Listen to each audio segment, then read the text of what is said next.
प्यारे बच्चों, good morning. 7th class के हिंदी मीडियम साइंस में आप सभी का स्वागत है। इसमें हम देख रहे हैं कि किस प्रकार से उत्तल और अवतल दर्पण प्रकाश का अपवर्तन करते हैं, अपने में से गुजरने देते हैं। तो हमने देखा था कि जो उत्तल लेंस होता है वह अभिसारी लेंस होता है और अवतल लेंस जो है वह अपसारी लेंस होता है।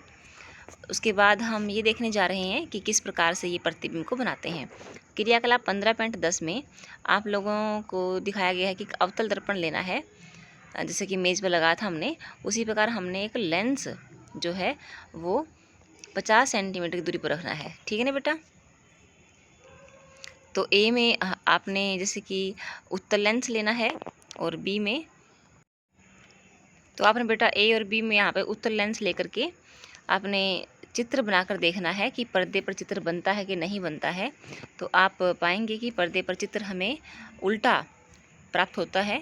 तो यानी कि पर्दे पर जो चित्र बनता है बेटा वो हमेशा उल्टा ही होता है। ये दिखाता है कि यह वास्तविक प्रतिबिंब है। ठीक है।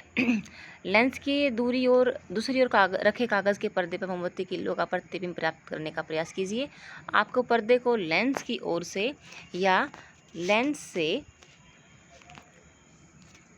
दूरी पर प्रतिबिंब अपने, या फिर अब आप लेंस किस प्रकार प्राप्त होता है, यह वास्तविक या आभासी है। अब लेंस से मोमबत्ती की दूरी बदलिए। प्रत्येक अवस्था में कागज़ के पर्दे को सरकाकर इस पर मोमबत्ती की लो का प्रतिबिंब प्राप्त करने का प्रयास कीजिए। अवतल दर्पण के लिए किए गए क्रियाकलाप 15.7 के अनुसार अपने प्रेक्षणों को सारणीबद्ध कीजिए। आपने देखना है कि आपने कहाँ तो मोमबत्ती को रखा और फिर कहाँ दर्पण पर प्रतिबिंब बना उसका। क्या बिंब की किसी स्थिति के लिए आपको ऐसा प्रतिबिंब प्राप्त होता है जो सीधा तथा आवर्धित हो? क्या इस प्रतिबिंब को पर्दे पर प्राप्त किया जा सकता है? क्या यह वास्तविक है या आभासी है? ऐसी स्थिति में उत्तल लेंस को आवर्धित लेंस की भांति उपयोग किया जाता है। बेटा वास्तविक है, अगर पर्दे पर प्राप्त होता है तो है ना, उल्टा प्राप्त होगा। आगे देखिए, तो इस उत्तल लेंस को हम आवर्धित लेंस यानी कि वस्तुओं को बड़ा करके दिखाने वाले लेंस के रूप में प्रयोग करते हैं। इसी प्रकार अवतल लेंस द्वारा बने प्रतिबिंबों का अध्ययन कीजिए। आप पाएंगे कि अवतल लेंस द्वारा बने प्रतिबिंब सदैव आभासी, सीधे तथा बिंब के साइज से छोटे होते हैं। अवतल लेंस द्वारा बना प्रतिबिंब सूर्य का प्रकाश श्वेत अथवा रंगीन कैसा होता है बेटा? सूर्य का प्रकाश में हमें इंद्रधनुष जो है हम देखते हैं तो बेटा हमें कई रंगों का दिखता है, लेकिन सूर्य का प्रकाश अगर दिन में देखते हैं तो सफ़ेद दिखता है। तो सूर्य का प्रकाश कैसा होना चाहिए, कैसा होता है? आपने ध्यान दिया होगा कि यह प्राय वर्षा के पश्चात दिखाई देता है इंद्रधनुष। ठीक है, जब सूर्य आकाश में क्षितिज के पास होता है। इंद्रधनुष आकाश में अनेक रंगों के एक बड़े धनुष आरक के रूप में दिखाई देता है। ठीक है, इंद्रधनुष में कितने रंग होते हैं? मोटे तौर पर इंद्रधनुष में 7 रंग होते हैं, जिनको हम बैनियाह, पीला, पीनाला, ठीक है ना, विबग्योर के नाम से इस्तेमाल याद रखते हैं। लाल, नारंगी, पीला, हरा, नीला, गुलाबी, नीला, जामुनी और बैंगनी। आपने देखा होगा कि जब आप साबुन के बुलबुले बनाते हैं तो भी रंगीन दिखाई देते हैं। इसी प्रकार जब प्रकाश किसी सीडी, ठीक है ना, कम्पैक्ट डिस्क से पड़ता है तो आपको भी मतलब उसमें 7 रंग दिखाई देते हैं। तो सूर्य के प्रकाश में रखी एक सीडी पहले आपको बताना चाहते हैं कि आप इंद्रधनुष को तभी देख सकते हैं जब पीठ सूर्य की ओर हो। अब इन अनुभवों के आधार पर हम क्या कह सकते हैं कि सूर्य का प्रकाश जो है बेटा सफ़ेद रंग का नहीं बल्कि कई रंगों से मिलकर बना हुआ है। तो क्रियाकलाप 15.11 में हम इस बात का एक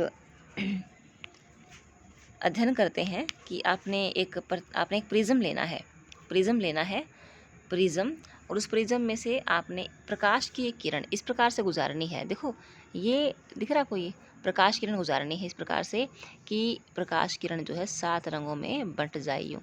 ठीक है ना, 7 रंगों में बंट जाए इस प्रकार से निकले तो उसमें, तो इससे हमें क्या पता लगता है बेटा कि जो सूर्य प्रकाश है वह 7 रंगों से, ये तो वाइट लाइट थी बेटा, ये श्वेत प्रकाश था नहीं, सूर्य का श्वेत प्रकाश। क्या करना, आपने खिड़की ऐसे इस प्रकार से कुछ मैनेज कर लें कि खिड़की जो है, खिड़की से इतनी पतली सी प्रकाश की किरण आए। ठीक है, तो आप उस साइड देखेंगे तो आपको बहुत सारे, देखिए यहाँ पे इस प्रकार से आपको रंग दिखाई देंगे इस सतह पे, ठीक है ना, इस कोने पे। तो ये क्या है, ये प्रकाश की, ये श्वेत प्रकाश जो है उसमें विभिन्न रंगों में बंट गया है। ठीक है बेटा, आगे देखो, जैसे ही इंद्रधनुष, जैसे ही वहाँ वर्ण भी यहाँ भी दिखते हैं, क्या लिखा है इसमें, देखो बेटा, कांच का छोटा प्रिज्म लेना है, किसी अंधेरे कमरे की खिड़की के छोटे छिद्र से सूर्य के प्रकाश का एक पतला किरण पुंज प्रिज्म के एक फलक पर गिराइए।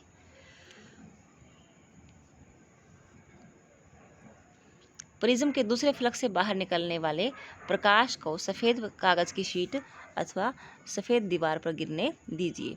आप क्या देखते हैं? क्या आपको इंद्रधनुष जैसे ही रंग वहाँ भी दिखाई देते हैं? यह दर्शाता है कि सूर्य के प्रकाश में 7 रंग विद्यमान होते हैं। ऐसे प्रकाश को श्वेत प्रकाश भी कहा जाता है। श्वेत प्रकाश के रंगों को पहचानने का प्रयास कीजिए और इनके नाम अपनी नोटबुक में लिखिए। तो बेटा आज के इस लेक्चर में इतना ही। आगे हम ये पढ़ेंगे कि सूर्य का प्रकाश में जो 7 रंग होते हैं तो हमें दिखाई क्यों नहीं देते, सफ़ेद क्यों दिखाई देता है। ठीक है बेटा, तो आज के इस लेक्चर में इतना ही। इसी के साथ आगे फिर मिलेंगे बेटा। All the best and thank you.